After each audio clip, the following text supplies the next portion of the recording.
अस्सलामुअलैकुम। कैसे हैं आप सब? उम्मीद करती हूँ खैरियत से होंगे। हम नावल पढ़ रहे थे टॉक्सिक लवर, जिसकी राइटर हैं अमीर हमज़ा। नए आने वाले व्यूवर से गुजारिश करूँगी चैनल को सब्सक्राइब करें और बेल आइकन को प्रेस करें ताकि नई आने वाली हर वीडियो की अपडेट आपको मिलती रहे। हम नावल स्टार्ट करते हैं। ये सुबह अरमान मलिक के बंगले पर रोशन थी। वो तैयार होकर ऑफिस से निकल रहा था जब इसका फ़ोन बजा। अल्लाह रखा कुछ देर में पाकिस्तान पहुंच जाएगा। अरमान के चेहरे पर मुस्कान दौड़ गई। मुझे वो आज ही अपने सामने चाहिए। ऐसा कहकर फ़ोन बंद किया और पोर्ट से अपनी गाड़ी निकालकर ऑफिस के लिए निकल गया। अल्लाह रखा उड़ते जहाज़ में बेखबर सीट की पुष्ट से सटीक आकर सो रहा था। इसे लग रहा था कि वो अब सुकून में है, लेकिन वो नहीं जानता था कराची एयरपोर्ट पर उतर के इसकी ज़िंदगी बिल्कुल ही बदल कर रह जाएगी। वो पछताएगा पाकिस्तान आने पे। जहाज़ के लैंड होने में कुछ ही वक्त बाकी था। इसकी आंख भी खुल गई थी। इसने खुमार आंखों को मसल कर गोल खिड़की से बाहर देखा, जहाँ अभी सफ़ेद धुआं नीले आसमान पर दिखाई देता था। इसी रात में वापस चलते जब बारिश तड़तर आसमान से बरस रही थी। पूरे शहर में तनवीर भाई का बंगला भी इस बारिश में भीग रहा था और वो लाउंज में बैठी परेशानी से अभी मैमूना को देख रही थी। आयशा, तुम बिला वजह ही परेशान हो रही हो। कुछ देर में बारिश रुक जाएगी तो तुम्हें घर भेज दूंगी। और ना रुकी तो? इसने तुरंत पूछा। तो क्या तुम कोई सड़क पे बैठी हो? बहन के घर बैठी हो, सुबह चली जाना। आप ही ने कहकर सर झटका। इन्हें आयशा पे गुस्सा आ रहा था और आयशा को भी खुद पे गुस्सा आ रहा था। मुझे आज आना ही नहीं चाहिए था। आप ही प्लीज़ ड्राइवर को साथ भेज दें। आप ही ने इसे खफकी से देकर कहा।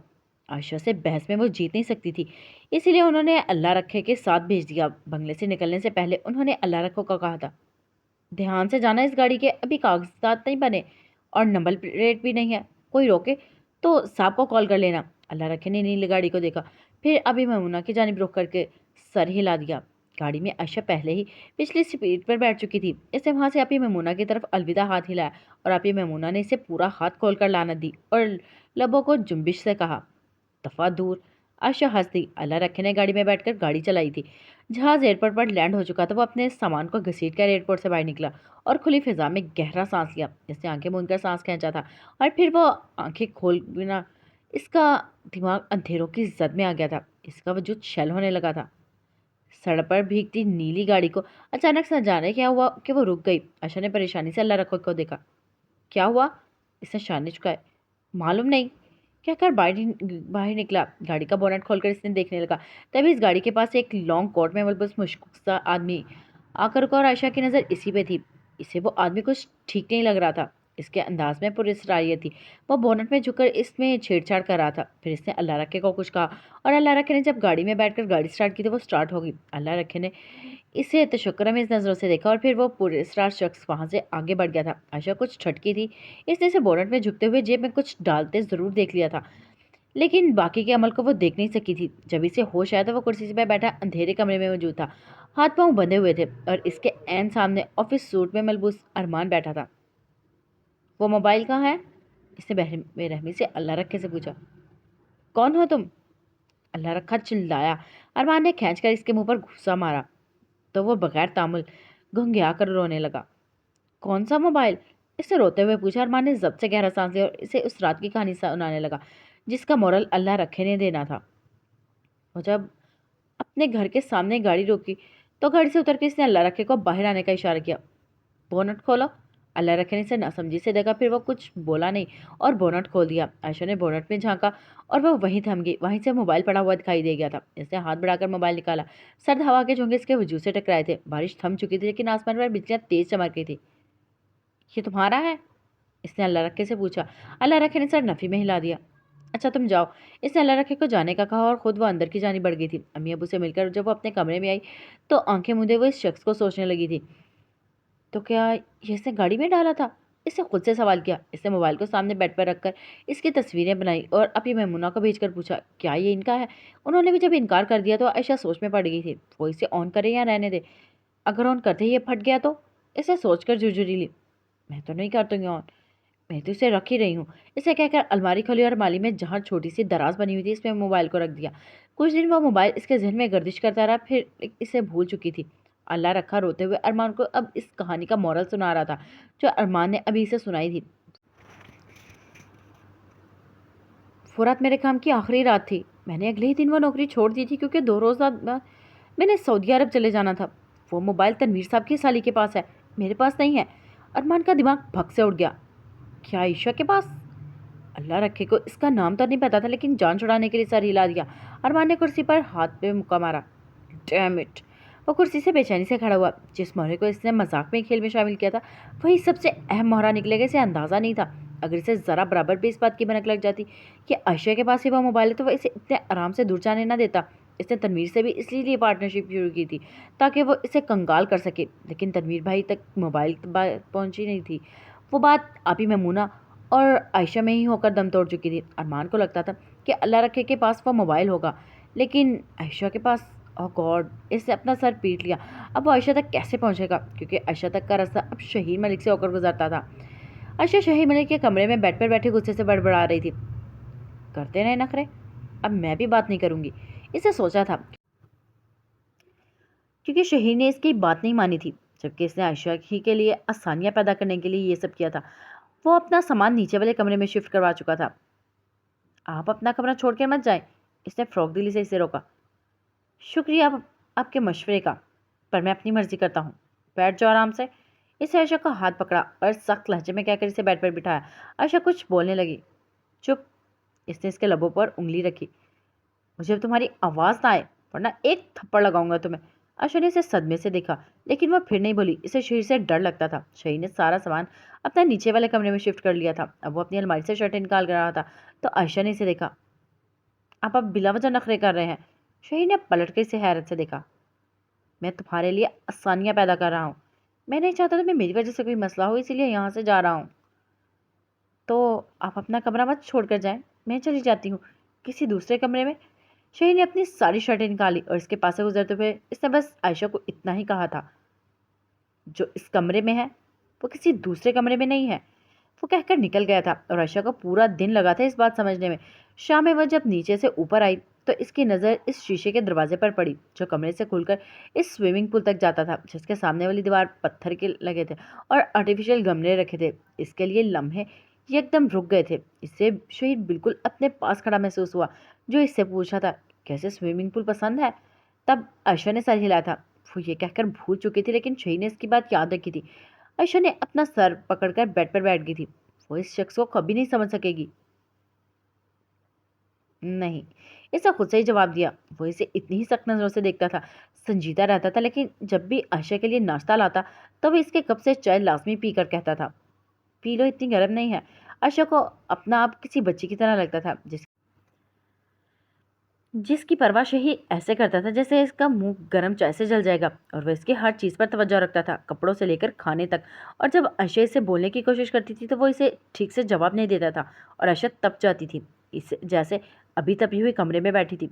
शहीद से अब भी इग्नोर करके चला गया था, और आयशा ने सोच लिया था कि वह शहीद से अब बात नहीं करेगी। हाँ, मैं नहीं करूँगी अब इससे बात। वो सोचकर बेड पर दराज हो गई। अब देखते हैं आयशा कब तक अपनी बात पर कायम रहती है। ये कराची के बुद्ध बाजार का मंजर है। टूटी फूटी सड़कों पर लगे शामियानों के नीचे बैठे ठेले वाले अपने माल के गिर्द खड़ी औरतों से भवताव करने में मसरूफ दिखाई देते थे। सूरज आसमान पर खड़ा अपनी किरणों की तपिश से सब कुछ हबस में मुबतला कर रहा था, लेकिन औरतों और दुकानदार फिर भी अपने काम में इसी दिललगी से लगे हुए थे। ऐसे में सड़क के किनारे पर एक 18 साल लंबे कद और दफ्ती रंगत वाला मैला सा लड़का दिखाई देता था, जिसकी नज़रें उकाबी थी।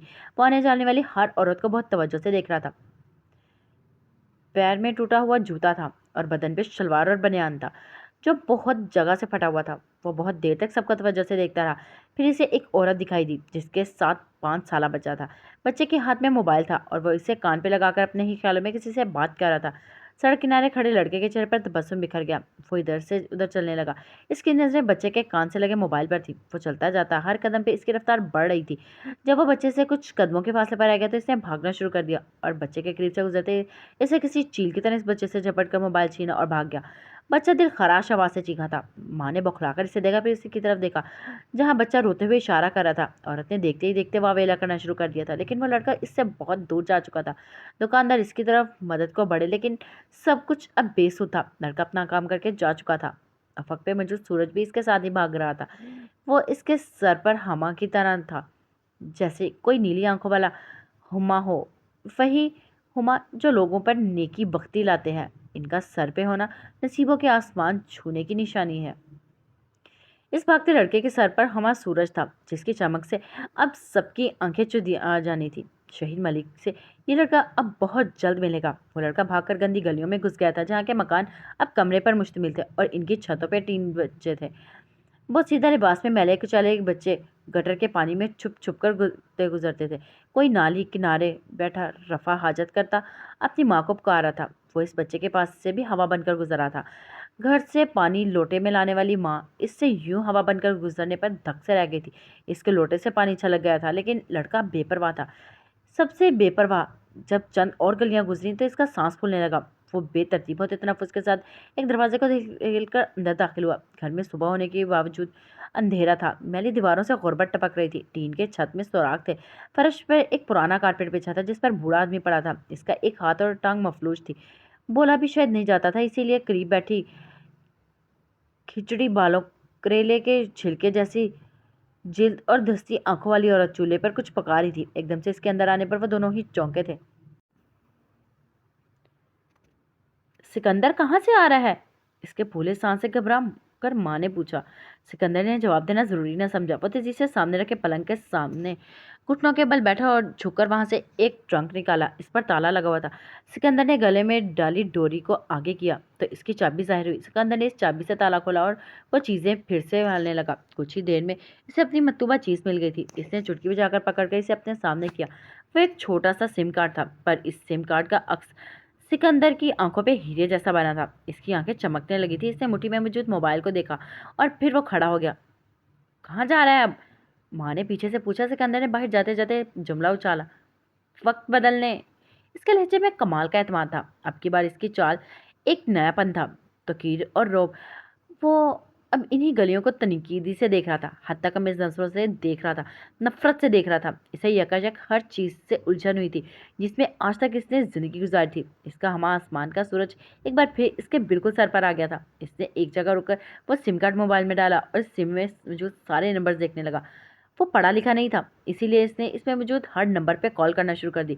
इस सिम में गिनती के 5-6 नंबर ही थे और इन 5-6 नंबरों में से ही एक नंबर था शहीद मलिक का, जिससे अब सिकंदर से मिलना था। सिकंदर ने इसकी किस्मत बदलनी थी और शहीद मलिक ने सिकंदर की। शहीद मलिक के बंगले पर असर का वक्त हुआ चाहता था। आसमान का सूरज सर्द पड़ रहा था। वो हर लम्हे के साथ जर्दी माइल सुर्ख हो रहा था। इसे अब लोग आंख भरकर देख सकते थे। परिंदे नर्म इस हवा से महसूस होते चहचहा रहे थे। वो अभी ऑफिस से आया था। लॉन में रखी कुर्सी पर बैठकर वो मैक्सी से खेल रहा था। अब इन सब चक्रों में वो मैक्सी को बिल्कुल ही भूल चुका था। मैक्सी इसके पैरों को चूम रहा था और शहीर इसके घने बालों में उंगलियां चला रहा था। शहर का जहन उलझा हुआ था। इसे अरमान के खिलाफ कोई सबूत नहीं मिल रहा था। इसने इसी सड़क पर मुझे सभी चीज़ों को खंगाल लिया था, लेकिन वहाँ कुछ भी नहीं था। इसे बहुत नाउमीदी हुई थी। शहीद ने गहरा सांस लेकर सब कुछ सर से झटक दिया था और मैक्सी की तरफ मतवज्जो हो गया, जो इससे लिपटने को हो रहा था। बंगले के ऊपर वाले शहीद के कमरे की बालकनी में खड़ी आयशा ये मंजर देख रही थी। इसे कुत्ते पसंद थे, पर इतने बड़े कुत्तों से इसकी जान निकलती थी। वो शहीद से ऐसे लड़ लड़ा रहा था जैसे कोई छोटा सा पपी हो। आयशा ने सोचा था कि वो शहीद से आज फिर एक बात करेगी। वो शहीद को बताएगी कि जोया ने इसे सब कुछ सच बता दिया है और इसे शहीद पर यकीन आ गया। वो शहीद पर एतमाद करना चाहती है। वो इसकी बात पर यकीन कर ले है या कि शहीद एक दिन सब कुछ ठीक कर देगा, इसीलिए वो बहुत आराम से रात में सोती है। घर वालों को तो याद भी करके रोती ही नहीं। वो इस उम्मीद पर खुश रहती है कि शहीद इसे इसके घर वालों से ज़रूर मिला देगा। गाजी कमीज शलवार में मजबूत लड़की, कांधे पर सफ़ेद दुपट्टा था। बाल हमेशा की तरह कमर पर खुले गिरे थे। चेहरे पर धो लटे थी। आहोश चश्म शहीद मलिक पर जमे हुए थे। बहुत दिनों बाद इसने आज हल्की सी लिपस्टिक भी लगाई थी, जिससे इसके अनाबी बारीक होंठों और पुरकशिश लगते थे। गर्दन का तिल वैसे ही गर्दन पर मौजूद था। वो मखरूती उंगलियों से रेलिंग को पकड़कर कुछ झुककर नीचे देख रही थी। मैक्सी कुछ देर इसके साथ खेलता रहा, फिर इसे गार्ड लेकर जाने लगा तो वो भागकर बालकनी से कमरे में आई और फिर कमरे से निकलकर वो बाहर आ गई थी। लॉन के घास पर जैसे ही कदम रखे तो आयशा ने अपनी रफ्तार ऐसा कर ली। अब वो इतनी भी बेताब नहीं हो रही थी। तुमने तो कहा था कि तुम इससे अब बात नहीं करोगी, लॉन में लगो फूलों ने सवाल किया तो आयशा ने इन्हें हैरत से देखा। क्या मैंने ऐसा कहा था? इसने ताज्जुब से पूछा। फूल हवा से हिले। यूं लगा जैसे इसकी बात की तईद कर रहे हों। आयशा ने कांधे उचकाए। मुझे याद नहीं, वो शरारत से कहकर आगे बढ़ गई। फूल इसकी बात पर हंसी है और वह शहीद के पास पहुंच गई थी। शहीद की इसकी तरफ पुश थी। जब वो पलटा तो आयशा से टकरा गया। गार्ड मैक्सी को लेकर इनसे दूर जाता जा रहा था। आयशा किन आंखियों से मैक्सी को भी देख रही थी। जब इसे तसल्ली ये होगी कि अब वो नहीं आएगा तो वह शहीद की तरफ मतवज्जो हुई। शहीद ने सर हिलाया कि लब भींचकर संजीदगी से कहा, यानी जी क्यों खड़ी हो यहाँ? आयशा ने शाने झुकाए। वैसे ही। वो शही के सामने खड़ी थी। ऑफिस ड्रेस में मलबूस लड़के ने कोट उतारा हुआ था। शर्ट के ऊपर के बटन खुले थे जहाँ से इसका फ्रॉक सीना दिखाई देता था। वो गले का चेन भी। आयशा ने इसके दिल पर लिखा। अपना नाम देखना चाहा, पर इस तक रिसाई नामुमकिन थी। अच्छा, वो कहकर दूसरी तरफ से जाने लगा। आयशा ने इसका हाथ पकड़ा। आप नहीं रुकेंगे मेरे पास? इससे पूछा। शही ने सर नाम हिलाया, अपना हाथ छुड़ाया। मुझे बहुत सारे काम हैं, जबकि इसे कोई काम नहीं था। आयशा ने की भवें तन गई। मैं आपको मना रही हूँ, आप इसलिए ज़्यादा इतरा रहे हैं ना? इसे सीने पर हाथ बांध दिए। वह शहीद के अब फिर से सामने खड़ी थी। वो इसे जाने नहीं देना चाहती थी। तुम्हें किसने कहा मुझे बनाओ? इससे भी सीने पर हाथ बांध लिया। चेहरा वैसे ही बेतासुर था। नीली आंखों में झांक कर आशा इसके करीब हुई। मैं ना एक हद तक लोगों को मनाती हूँ, फिर मनाना छोड़ देती हूँ। शेर इसकी बात पर अजीब सा हंसा। तुम मुझे मत बनाओ, क्योंकि मैं तुमसे नाराज नहीं हूँ। आयशा इसकी बात पर झुंझला गई। तो फिर ये मुंह क्यों बनाया हुआ है? धुराने की क्या वजह है? शेर से कुछ देखता रहा। फिर वह इसके करीब हुआ। सीने से बाजू खोले और एक बाजू इसने आयशा के कमर के गिर्द घायल करके इसे एक झटके से अपने सीने से लगाया। तुम चाहती हो मैं तुम्हारे करीब आऊं? इसने गहरी नजर से आयशा को देखा। आयशा का दफातर दिल बुरी तरह धड़कने लगा था। वो बोलना भूल गई। कांधे का अंचल ढलक कर कोनी पर आ गया था। आयशा कहा शहीर के बाजू पर था। वो इससे नजरें ना मिला सकी। बताओ, आ जाओ तुम्हारे करीब। वह इसके ऊपर झुकता इसके कान की लूप से अब अपने लब मिस करता पूछ रहा था। इसकी गर्म सांसें आयशा के वजूद को जलाने लगी थी। शही की नज़र इसके चेहरे से होती हुई इसकी हंस जैसी लंबी गर्दन पर बने दिल पर ठहर गई थी। एक पुरानी ख्वाहिश ने फिर से दिल में सर उठाना शुरू कर दिया था। इसने आयशा की गर्दन पर अपने हाथ दूसरे हाथ की उंगली आस्ती से फेरनी शुरू की और दिल पर ले जाकर वह रुक गया था। वो दिल पर उंगली ठहराकर इसे आहिस्ता आहिस्ता सहलाने लगा था। आयशा इसके बस में होने लगी थी। इसे लग रहा था जैसे शहीद इस पर सहर फूंक रहा है। इसे इसके कुर्बतों की तपिश और सही ना जा रही थी। वह फिलहाल बहकना नहीं चाहती थी। मैंने इतने करीब आने का नहीं कहा था।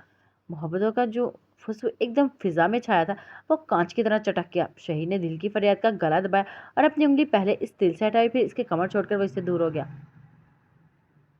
मुझसे दूर रहा करो तुम। वो इसे गुस्सा आया आयशा की बात पे। आयशा जानती थी वो इसे क्यों ऐसा बोल रहा है। आयशा ने इसे समझाना चाहा। अपना दुपट्टा दुरुस्त करती हुई वो बोली, शहीद मैं अभी जहनी तौर पे इसके बाद मुकम्मल शहीद ने नहीं, इसीलिए कह रहा हूँ जाओ यहाँ से। आयशा के चेहरे पर साए लहराने लगे। इसे शहीद का अंदाज बुरा लगा था। ठीक है, जा रही हूँ। वो पैर पड़ती पलट गई और जाने लगी कि कुर्सी से उलझकर गिरती गिरती बची। शहीद ने इसका बाजू पकड़ लिया था।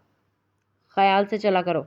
इससे इसे ठीक से खड़ा करने के बाद कहा। आयशा ने इसका हाथ झटक दे अपने बाजू से हटाया और इसे धक्का देकर बोली, अब आप मुझसे दूर हैं। शही ने से घूरा। वो कुछ भी कहता। दूर खड़े मैक्सी ने खूनखार नजर से आयशा को देखा। वो अपनी चेन छुड़वाकर आयशा की तरफ भोंकते हुए दौड़ा था। इसे लगा था कि आयशा इसके मालिक को मार रही है। एकदम से होने वाला शोर पे आयशा ने चौंक कर दूसरी तरफ देखा तो इसकी जान निकल गई। शही ने भी मैक्सी को भागकर आयशा की तरफ आते देखा तो फौरन आयशा के सामने आया और आयशा ने पीछे से इसके बाजू फैलाकर मुट्ठी से शहीद की शर्ट पकड़ ली थी और इसकी आंखें मीच कर चीखने लगी थी। शहीद ने हाथ की शर्ट से मैक्सी को रोका। नहीं मैक्सी, इसने रौब से कहा। तो मैक्सी वहीं रुक गया और उसके पैरों में बैठ गया। वह शेर का चेहरा उठाकर देखने लगा था। ये तुम्हारी मालकिन है, इसे कुछ नहीं कहना तुमने अब। शेर से समझा रहा था। आयशा ने धीरे धीरे आंखें खोली। शेर ने इसके सीने पर बंधे हाथ पकड़ लिए। आयश, सामने आओ। मैं नहीं आ रही। वो दोबारा से इससे लपट गई। मैं कह रहा हूँ ना, सामने आओ। कुछ नहीं कहेगा अब ये। अशोक को इसने जबरदस्ती सामने किया। वो कांप रही थी। मैं हूं ना तुम्हारे साथ। इसका ये जुमला इसके सारे डर फरामोश कर चुका था। इसने गर्दन तिरछी करके शहीद को देखा। रिलैक्स। इसने आयशा को जो हाथ पकड़ा था इसकी पुष्ट को अंगूठी से तनस्ता सहला रहा था। ये इसकी पुरानी आदत ही से लगता था। ऐसे वो दूसरों की तकलीफ कम करता है। आयशा कुछ देरी से देखती रही, फिर वो मैक्सी की तरफ मुतवज्जो हो गई। चंद लम्हों बाद गार्ड मैक्सी को वापस ले गया था। मैक्सी के जाने के बाद शहीद की तरफ आयशा घूमा। आप मुझसे अब दूर रहें। इसने आयशा का जुमला दोहराया और आंखों से अपने हाथ की तरफ इशारा किया जो आयशा ने मजबूती से पकड़ रखा था। आयशा ने इसका फौरन हाथ छोड़ा। डर में पकड़ लिया था, ज़्यादा खुश होने की ज़रूरत नहीं है। शहीद ने महसूस नजर से इस पर डाली और सड़े झटक कर आगे बढ़ गया था। इसके गाल पर हल्की सी मुस्कान से एक डिंपल पड़ा था जिसमें आयशा फंस कर रह गई थी। असर कब गहरी होने लगी इसे पता ही न चला। रात अरमान मलिक के बंगले पर गहरी थी। घर में वही पुरस्कार नीम अंधेरा और खामोशी थी। लाउंज में जर्द फानूस रोशन था जिसकी हल्की रोशन सारे में ख्वाबनाक अंधेरे बखेरे हुए थे। ऐसे में सीढ़ियाँ चढ़कर अरमान मलिक के कमरे को खुले दरवाजे से अंदर झांको तो वहाँ वो कुर्सी पर बालकनी में बैठा अंधेरे का हिस्सा लगता था। काले ऑफिस और में मलबूस अरमान मलिक के बाल इसके माथे पर बिखरे हुए थे। पुरसोच नजरों से वह सामने काले आसमान को देख रहा था जिस पर तारे बिखरे थे, लेकिन इसे वो भी मध्यम रोशनी लग रही थी। इसके अंदर की तारगी से हर सू फैलती दिखाई दे रही थी। दिमाग तेजी से काम कर रहा था। मैं अगर आयशा से रब्ता करूँ तो क्या वो मेरी मदद करेगी? इसने सोचा। हाँ, वो मेरी मदद ज़रूर करेगी। मैं इसके सामने अभी भी यकीनन मज़लूम ही होऊंगा, क्योंकि मैं इसका साबका शौहर हूँ। वही शौहर जिसके माथे पर बंदूक रखकर शही ने आयशा को इससे दूर किया, इसे तलाक देने पर मजबूर किया। इसके जहन ने तेजी से कहानी बुना शुरू कर दी थी। वो कुर्सी से खड़ा हुआ। हाँ, मैं वही हूँ अरमान मलिक बनकर। इससे बात करूँगा जैसे इसने अभी तक देखा। एक बहुत मोहब्बत करने वाला शख्स जो बहुत मासूम है। इसने जेब से मोबाइल निकाला। मैं इसे खुद से बस एक बार मिलने का कहूँगा। वो एक मुलाकात में ही पूरा खेल बदल देगी। इसके चेहरे पर सख्त मुस्कान दौड़ गई थी। इसने मोबाइल की टच स्क्रीन रोशन की। इस पर आयशा का नंबर मिलाने लगा। आसमान के तारे एकदम दम सादे देखने लगे थे। हर तरफ नई साजिश की बू फैल गई थी। रात शहीर मलिक के बंगले पर बहुत गहरी दिखाई देती थी। शहीर के कमरे में आयशा बैठी अपनी ही सोचों में गुम थी। जब भी रात फैलती थी तो इसका दुख बढ़ने लगता था। जब वो बालकनी में ढलती शाम में खड़ी होती तो दूर इमारतों की जर्द रोशनी से उदास लगती थी। इसकी सोचें खुद ही पल लपकती इसके घर तक चली जाती थी। न जाने इस वक्त घर में क्या हो रहा होगा। अबू की तबीयत ठीक होगी या नहीं, सुफियान कॉलेज जा रहा है या नहीं, क्या अम्मी अभी भी बात बात पर नाराज हो जाती हैं। वो ये सब सोचते हुए इसका दिल अंदर ही अंदर कटने लगा। वह बस ये दुआ करती थी कि शेर अपने मकसद में जल्द कामयाब हो जाए और फिर वो इसकी ज़िंदगी में भी सब ठीक कर देगा। वो बेड ग्राउंड से कमर टिकाकर सोचों में ही गुम थी कि साइड टेबल पर रखा इसका मोबाइल बजा। वो इसके टोन पे चौंकी। एकदम ही वो माजी से हाल में वापस आई थी। खुली खिड़कियों के पर्दे हटे थे। गहरी कारी रात अंदर झांक रही थी। चांद आजकल देर से निकलता था। आसमान पे स्याही काफ़ी देर तक रहती थी। खूब अंधेरा सा होता था। आशा ने गर्दन तिरछी करके बेदिली से फ़ोन उठाया अपने सामने की और इसकी दुनिया ही थम गई। अरमान। इसे ये नंबर डिलीट नहीं किया था। आशा के हाथ काम गए थे। इसने पहली कॉल पे ही फ़ोन नहीं उठाया तो कॉल मुसलसल आने लगी। आशा ने बहुत हिम्मत करके कॉल आके की।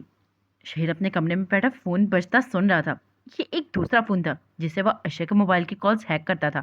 वो इस मोबाइल की स्क्रीन को देख रहा था। फिर इसने फ़ोन का स्पीकर ऑन किया। आयशा। काना में अरमान की बेबस आवाज़ गूंजी। आशा का दिल डूब के उभरा। कैसी हो? मैंने आपसे रब्ता करने की बहुत कोशिश की, आपसे मिलने की भी, पर मैं नाकाम रहा। वो तेजी से बोलने लगा था, फिर एकदम रुका। आप आयशा ही बात कर रही है ना? इसका लहजा मुताद हो गया था। जी। आयशा को अपनी आवाज़ खाई से आती हुई महसूस हुई। कमरे की हर चीज़ खामोश होकर एक से दम साधे सुनने लगी थी। शही की तवज्जो भी इसके अल्फाज पर बराबर थी। ओह शुक्र है। अरमान जैसे थक गया था। इसने फिर भराई आवाज़ में कहना शुरू किया। मुझे माफ़ कर दें, मैं आपके लिए कुछ भी ना कर सका। मैं आपको शहीद से ना बचा सका। मैं अपनी शादी को भी ना बचा सका। पर मैं क्या करूं? उसने मुझे धमकी दी थी कि वो मुझे जान से मार देगा। इसने मेरे माथे पर पिस्टल रखकर मुझसे तलाक के पेपर साइन करवाना मैं नहीं करना चाहता था। इसने कहा कि अगर मैंने ऐसा ना किया तो वो आपको नुकसान पहुंचा देगा। इसने अपनी बात पर वक्फा दिया, फिर बोला, आप मुझे सुन रही है ना? आशा के सांस तक की आवाज़ भी इसे सुनाई ना दी तो इसने पूछा। आशा ने धड़कते दिल से कहा, जी। इसके दिल की हालत अजीब हो रही थी। अरमान की बातें इसे फिर से वही सब याद करवा रही थी। वो भी नीम अंधेरा कमरे में जब से मुठ्ठियां भींचकर आयशा और अरमान के दरमियान होने वाली गुफ्तगू सुन रहा था। वो नहीं जानता था कि अरमान इतनी हिम्मत कर लेगा, लेकिन अरमान से ज़्यादा इसे आयशा का इस वक्त अमल जानना था। वो क्या करती है और कहती है। अरमान इसके जी कहते ही दोबारा अपनी बात कहने लगा। आयशा, मैं आपसे मिलना चाहता हूँ। मुझे पता है आपके लिए शहीद के घर से निकलना आसान नहीं होगा, लेकिन मैं बस चाहता हूँ कि आप एक बार किसी तरह मुझसे मिल लें। शहीद एक बहुत बड़ा प्लानर है। इसने हमें दूर किया है। मैं चाहता हूँ आप मुझसे एक बार मिल लें। मैं सब कुछ ठीक करना चाहता हूँ। अशय इसकी बात पे साकित रह गई। गहरी खामोशी फिर से दोनों के दरमियान छा गई थी। अपने कमरे में मौजूद अरमान का दिल भी तेज तेज धड़क रहा था। आयशा, क्या आप मुझसे मिलकर मेरी सब कुछ ठीक करने में मदद करेंगी? मैं जानता हूँ शहीद मेरा भाई है, लेकिन इसने आपके साथ सबसे ज़्यादा बुरा किया है। आपकी अम्मी अबू तक आपसे बदगुमान हो गए हैं। इसने आयशा की दुखती रग दबाई। मैं बस ये चाहता हूँ कि आप एक बार मुझसे मिल लें। इस वक्त ज़हनी तौर पर किसी भी चीज़ के लिए तैयार नहीं था, लेकिन अब मैं सब कुछ ठीक कर सकता हूँ। बस आप मुझे मुझे आपकी मदद चाहिए। आप करेंगी ना मेरी मदद? इसकी सारी बातें मुकम्मल हो गई थी। अब इससे जवाब सुनना था। कमरे में बैठे शहीद का पूरा वजूद कान बन गया था। ये वक्त फैसले का था। आज इसे मालूम होगा कि आयशा ने अभी तक इसे कितना जाना है। इसने एक बार रियाज की बातों में आकर इस पे शक किया था। क्या वो आज फिर भी शहीर की बेतबारी दिखाएगी? इसका दिल इससे सवाल कर रहा था, लेकिन जब आप आयशा के पास था, वो आयशा को वक्त लगा बोलने में। इसे सोचने के बाद वक्त लिया। अब की बार इसने बात को सुनते ही फैसला न किया था। इसने पहले सोचा, फिर थूक निकल कर बोली, अरमान। हाँ, मैं आपको सुन रहा हूँ, वो बगैर तामिल बोला। मैं इन सब में कुछ भी नहीं कर सकती। मुझे नहीं पता कौन सच्चा है और कौन झूठा, कौन फंसा रहा है और कौन बचा रहा है। मुझे सच में कुछ नहीं पता। लेकिन अब बस एक बात जानती हूँ कि मैंने शहीद पर बेएतबारी की थी, जिसकी सज़ा अभी तक मुझे मिल रही है। और अब मैं दोबारा वो गलती नहीं करना चाहती। हाँ, बहुत कुछ गलत हो गया है मेरी ज़िंदगी में, लेकिन शहीद ने कहा है वो सब ठीक कर देंगे, और मैं अब खुद को इनके हवाले कर देना चाहती हूँ। अब तक मेरे साथ जो कुछ भी हो वो मैंने खुद अपने साथ किया है। मुझे अक्ल से काम लेना चाहिए था। वो रुकी और गहरा सांस लिया, और इस सांस के खारिज होते ही अरमान की पूरी साजिश ताश के पत्तों की तरह बिखर गई थी। इसकी बेचैनी और पहलू बदला। शहीर खुद साकित रह गया था। वो सीधा हुआ, इसने मोबाइल और कान के करीब कर लिया। इसकी अब दिलचस्पी बढ़ गई थी। मैंने जब आपसे शादी की थी तो मुझे लगता था कि आप सब कर सकते हैं, आप मुझे प्रोटेक्ट करेंगे, लेकिन आप बहुत कमज़ोर निकले अरमान। आपने मेरे गुम होते ही मुझे तलाक दे दी। आप पुलिस के पास भी तो जा सकते थे। ऐसा क्या था जो आप नहीं कर सकते थे? आप बाअसर थे, सब कर सकते थे, लेकिन आपने मुझे बहुत आराम से छोड़ दिया। आपने मुझे बहुत जल्द डिस्टॉन कर दिया। शहीद ने क्या किया मैं नहीं जानती। मुझे बस इतना पता है कि उन्होंने अभी तक मेरे साथ कुछ बुरा नहीं किया। अगर मुझे आपसे सच में खतरा है तो उन्होंने मुझे बचाया ही है। अभी तक उन्होंने भी मेरे साथ ऐसा कुछ नहीं किया जिससे मुझे उन पर शक हो। वो मुझे हर्ट नहीं करते, वो मुझे प्रोटेक्ट कर रहे हैं। मैं सच कहूँ तो मुझे अरमान आपकी बात पर यकीन नहीं आ रहा कि कोई आदमी इतना बेबस कैसे हो सकता है। वो अपनी बीवी को किसी के कहने पर कैसे तलाक दे दे? ऐसे तो गली मोहल्ले में आम लोग भी नहीं करते, जैसा आप जैसे बासर इंसान ने किया है। और इन सब के बाद मुझे बस आप पर तरस ही आता है कि आप मुझसे भी ज़्यादा मज़लूम और कमज़ोर निकले। मैं अब किसी भी कहानी पर तब यकीन करूँगी जब तक इसे समझ नहीं लेती। मैं शरीर को धोखा नहीं दूँगी। मैं किसी से नहीं मिलना चाहती। मुझे दोबारा कॉल मत कीजिएगा। आप एक कमज़ोर इंसान हैं, और कमज़ोर लोग मोहब्बत के दावे करते अच्छे नहीं लगते। इसका पूरा वजूद गुस्से से काँपने लगा था। इसने जो कुछ कहा इसके दिल की बातें थीं। जब अरमान ने इसे तलाक दी थी तो इसे तलाक से ज़्यादा इस बात का सदमा होता कि अरमान ने इसे इतनी जल्दी छोड़ दिया। जबकि वो ये सोचती थी कि अरमान शहीद के हम पल्ला है, वो इससे लड़ सकता है, लेकिन वो आयशा के लिए कोई कदम ना उठा सका। इसने अगर कोई कदम उठाया भी तो पीछे की तरफ उठाया। अगर शहीद की जगह कोई और आयशा को उठाकर ले जाता तो तब भी अरमान ऐसा ही करता। आज आयशा इज्जत से शहीद के बंगले में मौजूद है। क्या किसी और के उठाकर ले जाने पे इसकी इज्जत ये वकार सलामत होता?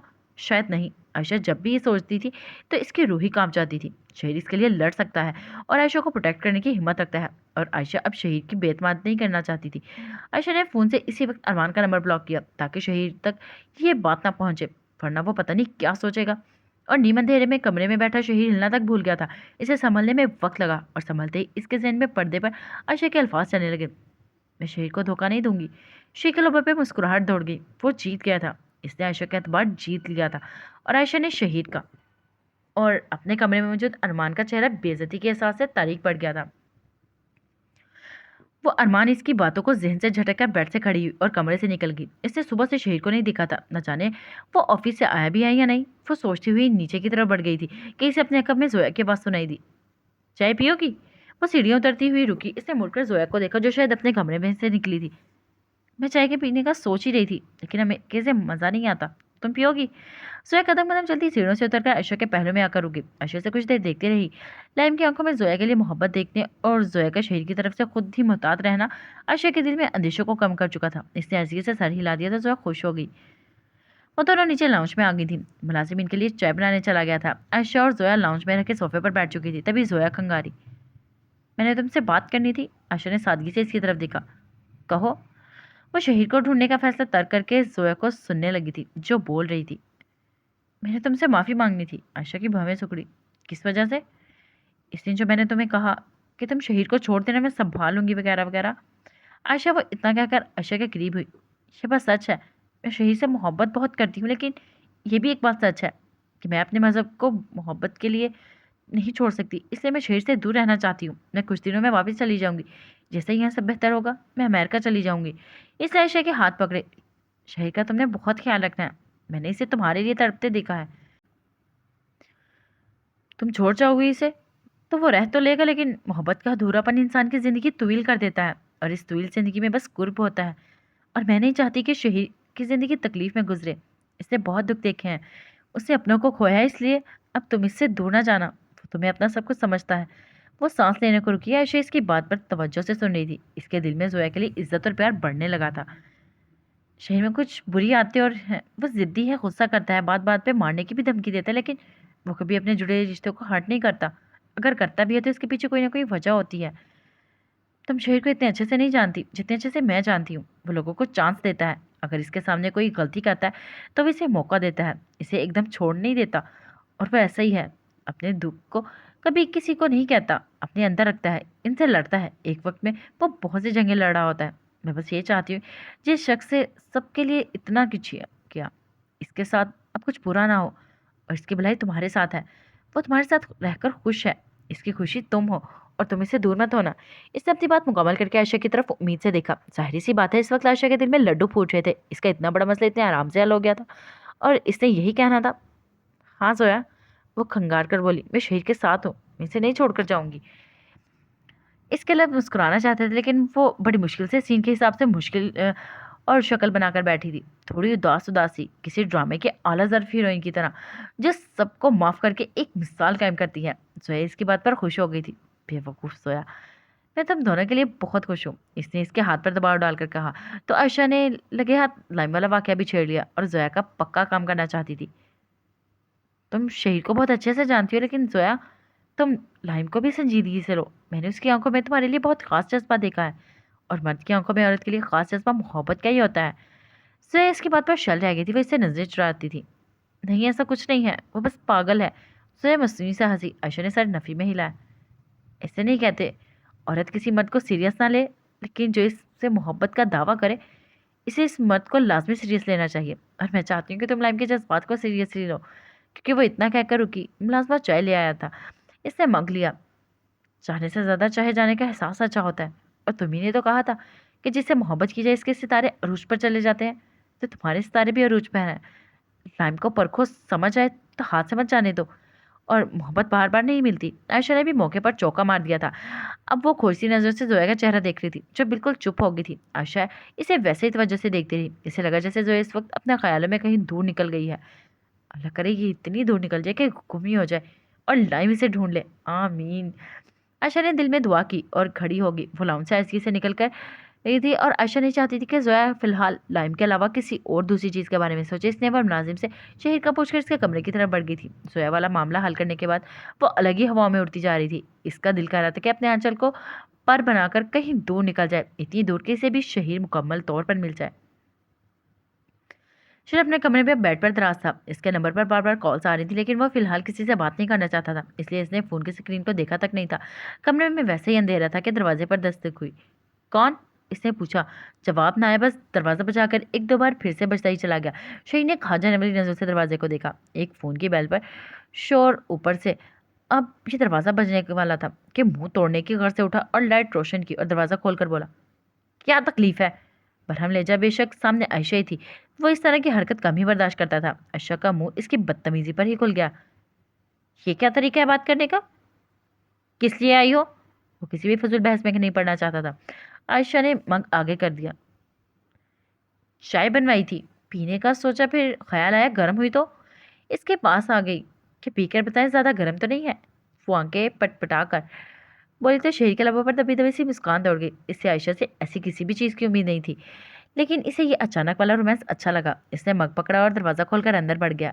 जिसके लिए दरवाज़ा खुला था वो भी चलती हुई अंदर आ गई थी। शही बेड पर बैठा आयशा से इसके सामने खड़ी थी। इसने लबों से मग लगाया और नज़रों को आयशा पर रखा। इतनी गर्म नहीं है, पी लो।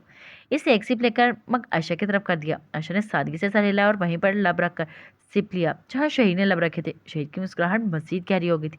वो खड़ा हुआ और आयशा के मुकाबिल आ गया। वो इसे गहरी नजरों से देखने लगा, और आयशा का दिल तेज तेज धड़कने लगा था। चाय गले में ही अटक गई। शहीद ने इसे बाजू से पकड़ा।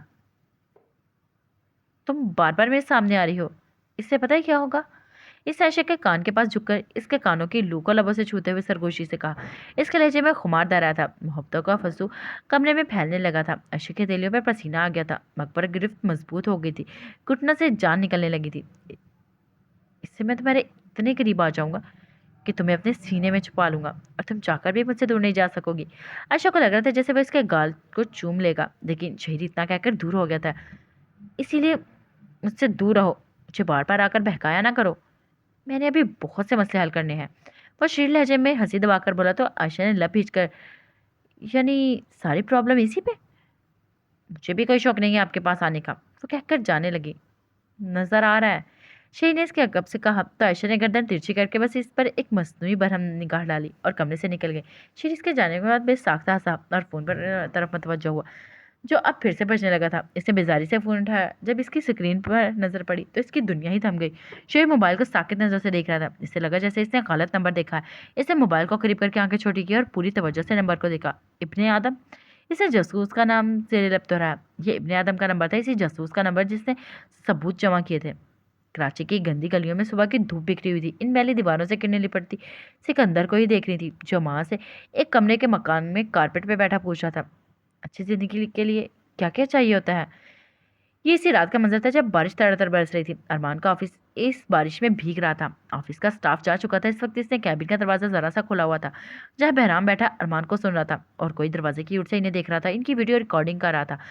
ऑफिस का चपरासी इब्ने आदम, जो अभी एक माह पहले ही ऑफिस में आया था, और अरमान और बहराम इसकी मौजूदगी से बेखबर थे। इसका हुलिया इस वक्त बिल्कुल मुख्तलिफ था। इब्ने आदम काले कोट में मलबूस था, जो घुटनों तक आता था, पहने खड़ा था। चेहरा इसका मास्क से छुपा हुआ था और कांपते दिल से वीडियो रिकॉर्ड कर रहा था। मुझे नहीं पता था कि शहीद मेरे गले का तुक बन जाएगा। इसने मेरे पीछे जासूस छोड़ दी हैं। मैं नहीं चाहता कि इसके माँ बाप को मारना, लेकिन वो मौका मेरे पास आखिरी था और मुझे मजबूरन वो सब करना पड़ा। इसने थक कर गहरा सांस लिया। और अब मैं इस शहीद का क्या करूं? बहराम अपनी जगह से खड़ा हुआ, जासूस मोहतात नजरों से इन्हें देख रहा था। बहराम ने बोलना शुरू कर दिया था और अरमान फोन उठाकर अपनी उंगलियां चलाने लगा था। शहीद अपने कैबिन में मुंतजिर सा बैठा था कि रात जिससे इसने बात की थी वो अब इस शख्स को देखना भी चाहता था। इसकी नजरें कैबिन के दाखिली दरवाजे पर थी। दस्तगीर इसके पहलू में खड़ा था।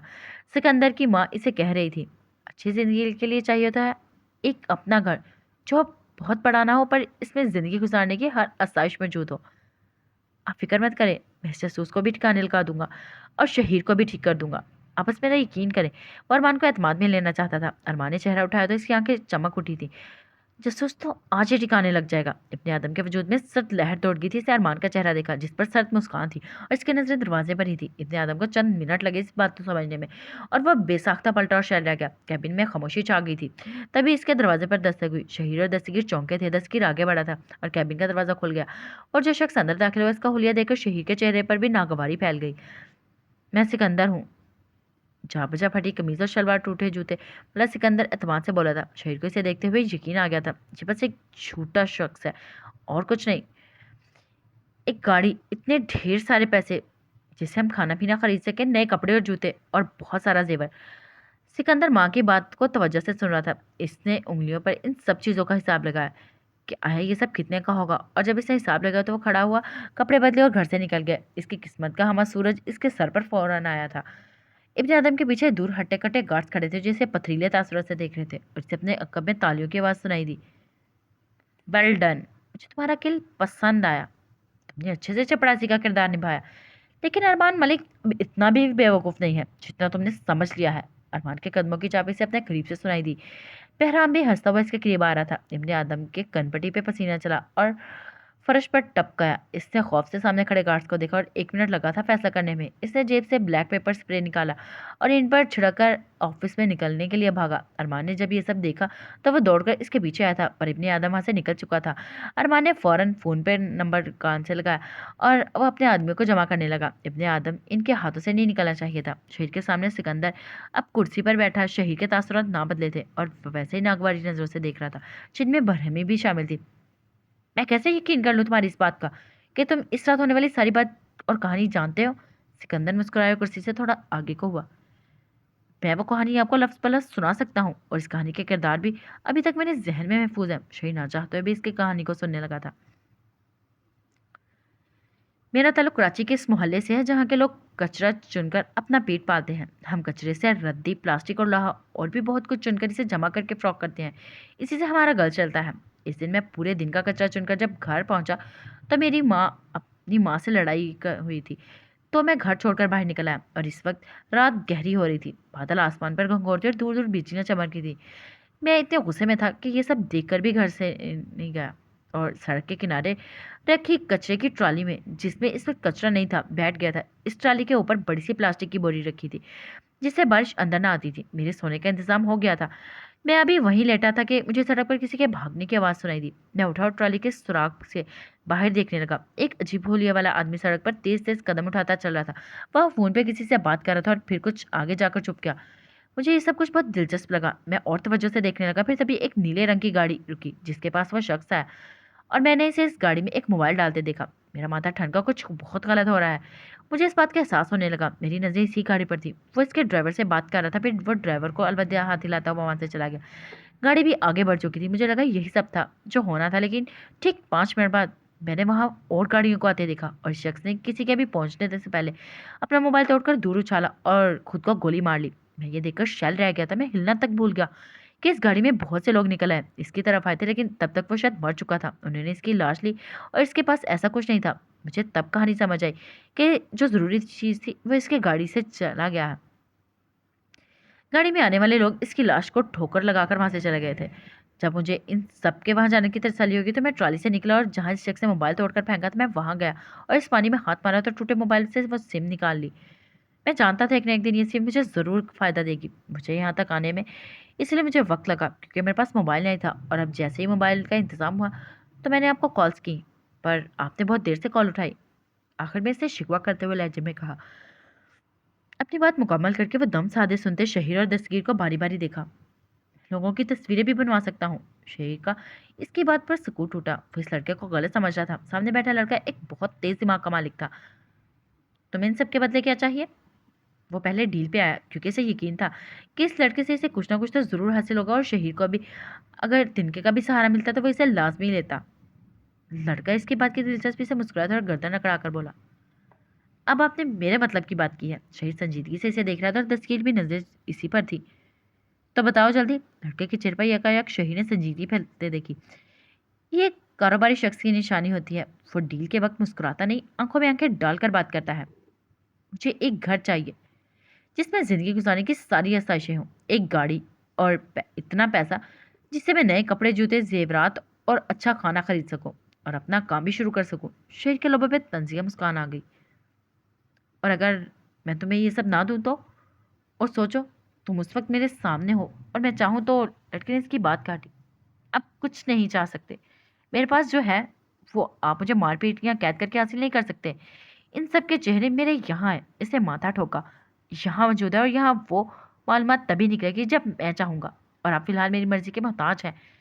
आप ना कर देंगे कुछ। और मुझे बात का डर नहीं है क्योंकि मैंने अभी इस चीज़ का ख्वाब देखा है। इस ख्वाब को जीना शुरू नहीं किया। जिन ख्वाबों को देखने के बाद इंसान जीना शुरू कर देता है, इसके टूट जाने पर से ज़्यादा दुख होता है। शहर लाजवाब सा हो गया। इस लड़के की समझदारी से मुतासिर किया था। इसे स्केच बनवाओ इस ड्राइवर का। और शहीर ने दराज खोलकर चेकबुक निकाली। कैश? सिकंदर ने इसे टोका तो शहीर के माथे पर बल पड़े, लेकिन वो जब्त कर गया और दस्तगीर को इशारा किया। दस्तगीर सही अगर वहां से मैनेजर के पास गया था। जब वो वापस आया तो इसके हाथ में एक बैग था। इसे वो सिकंदर के सामने खोला और सिकंदर की आंखें ताज्जुब से फैल गईं। मुसव्विर को बुलवा ले। इससे बैग को मजबूती से थाम कर कहा था। कुछ देर बाद सिकंदर ने जैसा इस ड्राइवर का नक्शा बनवाया था बिल्कुल वैसे ही मुसव्वर कागज पे बना चुका था। शहीर ने इसकी तस्वीर को सामने करके तनकीदी नजरों से देखा और फिर वह दस्तगीर की तरफ बढ़ा। इसका इस शहर के सारे पुलिस स्टेशन में दिखाओ। जब भी किसी मुलाजिम को काम पर रखा जाता है तो इसका बायोडाटा करीब के पुलिस स्टेशन में इसके शनाख्ती कार्ड की कॉपी के साथ ज़रूर जमा करवाया जाता है। वहाँ से हमारे लिए इसका ड्रेस जानना और इस तक का पहचानना आसान हो जाएगा। दस्तगीर बगैर तामुल वहाँ से निकला था और सिकंदर भी शहीर के कैबिन से निकल चुका था। सड़क पर चलते सिकंदर के हाथों में पैसों से भरा हुआ बैग था। सर पे सूरज और इसकी किस्मत अरूज पर पहुँच गई थी। सिकंदर किस्मत का सिकंदर बन गया था। ओके गाइस, आज के एपिसोड के लेते हैं, फिर मिलते हैं नेक्स्ट एपिसोड में। अपना ख्याल रखिएगा, दुआ में याद रखिएगा, हमें फीडबैक लास्ट में दीजिएगा, हमें बताइएगा ये नावल आपको कैसा लगा। फ़िमानिल्लाह।